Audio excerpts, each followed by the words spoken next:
नंद रानी को बैठे बैठे खाना नहीं खिला पाऊंगी। ज्योति ने अपने दिल की बात कह दी थी, और कहे भी क्यों ना, क्योंकि मजबूरी थी। लेकिन अब वे घर वालों की प्रतिक्रिया के रूप में बड़े धमाके का इंतजार कर रही थी कि शायद अब बम फटे तब बम फटे। बहू बिल्कुल सही कह रही है, आखिर वे भी घर के सभी कामों के लिए अकेली पड़ जाती है। उसकी गोद में छोटा बच्चा है और उसकी जिम्मेदारी भी उसके कंधों पर है। अब या तो पूनम अलग घर लेकर रहे और खुद कमाए और खुद खाए, और या फिर अपनी भाभी के साथ कामों में आगे बढ़कर हाथ बटाए। तभी ससुर जी यानी कि गौतम जी की आवाज़ सुनाई पड़ी। ज्योति एक बार तो पापा जी की बात सुनकर एकदम चौंक पड़ी। उसको अपने कानों पर विश्वास ही नहीं हुआ, क्योंकि कहा तो वे धमाके का इंतजार कर रही थी, लेकिन ये तो बिल्कुल सही अनुमान के विपरीत था। लेकिन अगले पल फिर लगा कि हाँ, पापा जी शायद मेरी परिस्थिति को समझने की कोशिश कर रहे हैं। लेकिन पापा, आप मेरे पापा होकर ऐसा कैसे बोल रहे हैं? मैं अलग घर लेकर रहूं और खुद कमाऊं और खुद खाऊं? पूनम ने गौतम की बात सुनकर अचकचा कर पूछा। पूनम, तुम्हें तो शर्म आती नहीं है कि ज्योति इतनी छोटी सी बच्ची को गोद में लेकर सब काम करती है और तुम सामने बैठी देखा करती हो? लेकिन मुझको शर्म आती है, लेकिन अफसोस कि ज्योति से पहले मैंने ही क्यों नहीं इस बारे में सोचा। हमको तो बिल्कुल भी समझ में नहीं आता कि पता नहीं कौन सी मिट्टी से बनी हो तुम। और रही बात पापा होने की, तो तुम शायद भूल रही हो कि मैं अब ज्योति का भी पापा हूँ। अब उसकी सास तो रही नहीं, तो उसके विषय में भी मुझी को सोचना पड़ेगा। अगर कल से तुम्हारे भाई ऐसा कुछ कहेंगे तो तुम्हारे मन में उनके लिए दरार पैदा हो जाएगी। इसीलिए ये निर्णय ले रहा हूँ। अब तुम्हारी इच्छा है कि तुम सब लोगों के साथ रहना चाहती हो या अलग किराए के घर में? गौतम ने एकदम स्पष्ट शब्दों में अपनी बात अपनी बिटिया पूनम को समझा दिया। चलिए जानते हैं पूरी बात। जब से इस घर में ज्योति शादी करके आई थी, तो सास ससुर पति विनय और देवर विकास के साथ साथ एक शादीशुदा नंद पूनम भी रहती थी। पूनम के विषय में सासू माँ की ही बातों से ये पता चला कि वे ससुराल में सुखी नहीं थी, या फिर खुद नहीं निभा पाई तो ससुराल छोड़कर यहीं रहने के लिए आ गई। पूनम के मम्मी पापा और भैया ने बहुत कोशिश की पूनम ससुराल चली जाए, लेकिन वे टस से मस नहीं हुई, और ना ही दूसरी शादी के लिए। अब तो मम्मी पापा के सामने मजबूरी थी पूनम को इस घर में आश्रय देने की। आखिर बिटिया थी उनकी। खैर, ज्योति उस घर में राजी खुशी रहने लगी। अपने कार्य कल सभी का दिल जीत लिया। सास विनीता उसको कोई भी काम अकेले नहीं करने देती थी, सभी कामों में आगे बढ़कर उसका हाथ बटाती। लेकिन पूनम को किसी भी काम में कोई मतलब नहीं था। आराम से खाती पीती और मौज मस्ती करती। ज्योति को थोड़ा अजीब लगता, लेकिन फिर भी कुछ नहीं कहती कि उसका क्या लेना देना। सास तो बराबर से उसका सहयोग करती हैं, यही उसके लिए बहुत था। समय के साथ ज्योति की कोख में बच्चे ने आने की दस्तक दे दी। पूरे घर के लोगों ने खुशियां मनाई। आखिर परिवार में एक नया नन्हा मेहमान जो आने वाला था। लेकिन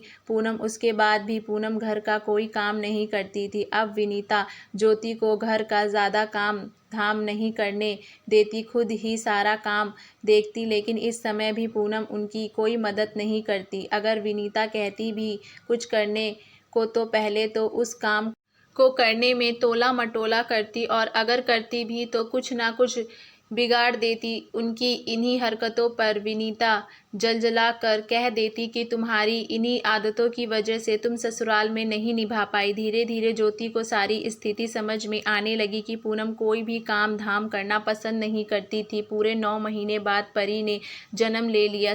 सारा परिवार फिर से खुशियों से सारा बोर हो गया। लेकिन पूनम, उस समय भी शायद उसको किसी की खुशियों से कुछ मतलब नहीं था। धीरे धीरे पूरे 5 महीने हो गए। विनीता परी को बहुत ज़्यादा प्यार करती। सबका जीवन हंसी खुशी व्यतीत हो रहा था। लेकिन ईश्वर की लीला कुछ ऐसी हुई कि काम की अधिकतन के कारण विनीता बहुत ज़्यादा बीमार पड़ गई, और ठंड भी उस समय बहुत थी, तो निमोनिया के कारण उसका पूरा सीना जकड़ गया। डॉक्टर ने बहुत कोशिश की, लेकिन विनीता को बचा नहीं पाए। पूरा परिवार शोक में डूब गया, और ज्योति जो बहुत ज़्यादा फूट फूट कर रोती, क्योंकि नन्ही सी जान गोद में और पूरे परिवार का काम। पूनम को किसी भी काम से कोई मतलब नहीं। हालांकि ससुर पति देव सब सहयोग करते, लेकिन फिर भी उनके दुकान जाने के बाद बहुत सारे काम बचते थे। ज्योति अगर पूनम से बच्चे को भी पकड़ने के लिए कहती, तो उसका सीधा यही जवाब होता कि मैंने कभी बच्चे नहीं संभाले, इसीलिए मुझे से कोई काम की उम्मीद रखना मत। ज्योति बेबसी हो जाती। फिर या तो परी को रुला रुला कर काम करती या फिर जैसे तैसे गोद में लेकर। आखिर एक दिन ज्योति ने शाम का खाना नहीं बनाया और तब तक दुकान से सब लोग आ चुके थे और खाना खाने का समय भी हो गया था। परी के एक दिन पहले ही इंजेक्शन लगा था। वे रोए तो रोई ही चली जा रही थी। क्या बात है ज्योति बेटा, आज परी तो बहुत ही ज़्यादा रो रही है। मैं परी को इस तरह रोते हुए देख कर पूछा।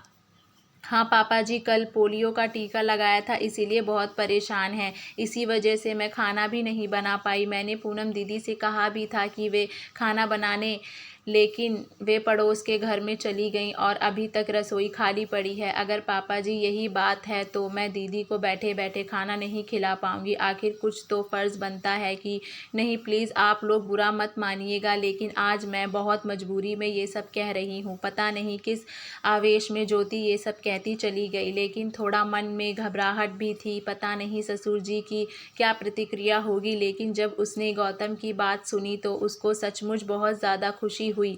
तो फिर पूनम, तुमने क्या सोचा है? बहू के घर के कामों में मदद या अलग घर लेकर अपनी जिम्मेदारी खुद उठाओगी? क्योंकि अब पानी सर से ऊपर जा रहा है। गौतम ने बिल्कुल साफ साफ पूछा। अब तो अकेले घर में रहने और खुद कमाने खाने के नाम पर पूनम डर गई। पापा, मैं भाभी के साथ सभी कामों में मदद करवाऊंगी, लेकिन अकेले नहीं रह सकती। अब तो पूनम रो बासी हो गई और अब तो मरता क्या ना करता। मजबूरी ही सही, लेकिन पूनम को बदलना ही पड़ा, वरना अलग रहने का विकल्प भी खुला हुआ था। धीरे धीरे पूनम ज्योति के सभी कामों में मदद करवाने लगी। कभी कभी परी को भी संभाल लेती और ज्योति को भी। इस तरह पूनम का बदलाव अब अच्छा लगने लगा। दोस्तों, क्या ज्योति ने सही किया? हमें नीचे कमेंट बॉक्स में ज़रूर बताइए और हमारे चैनल वानी वॉइस को लाइक शेयर सब्सक्राइब करना ना भूलें।